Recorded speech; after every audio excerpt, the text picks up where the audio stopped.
பீட்ரூட்டில் sweet பணியாரம் செய்ய போகிறேன். அதுக்குன்னு ஒரு பீட்ரூட்டை ஒரு பெரிய சைஸ் எடுத்து நான் அரைச்சி ஜூஸ் மாதிரி எடுத்து வச்சுருக்கேன்.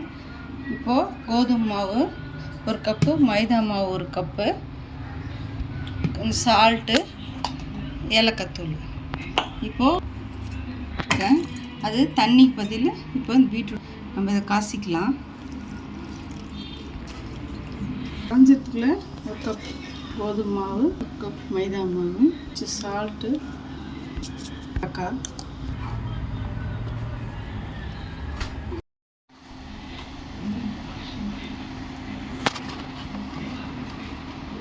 போட்டுக்கோங்க. கொஞ்சோண்டு ஆப்ப சோடா மாவு போட்டுக்கோங்க. கரைஞ்சா போதும். கரைஞ்சிச்சு, வெள்ளம் கரைஞ்சிட்டா மிக்ஸ் பண்ணிவிட்டு கொஞ்சமாக அந்த கட்டியாக கரைச்சி ஊற்றுறதும் ஊற்றலாம், இல்லைன்னா இந்தமாரி குழி பணியாரத்தில் ஊற்றலாம். ஒவ்வொருத்தருக்கு ஆயில் பிடிக்காது.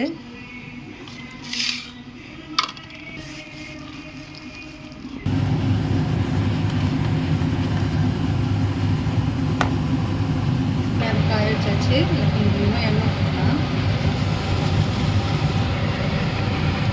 பிச்சு கலந்தீங்கன்னா கட்டி இல்லாமல் வரும். நம்பர் எடுத்துக்கோங்க. அதில் எடுத்து இது பண்ணிங்கன்னா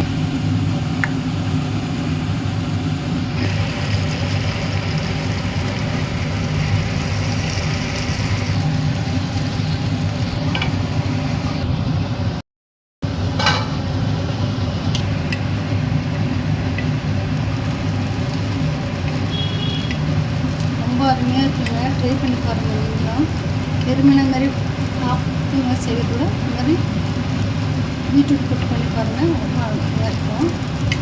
நீங்களும் ட்ரை பண்ணி பாருங்கள். நல்லா வெந்துடுச்சு, எடுத்துக்கலாம்.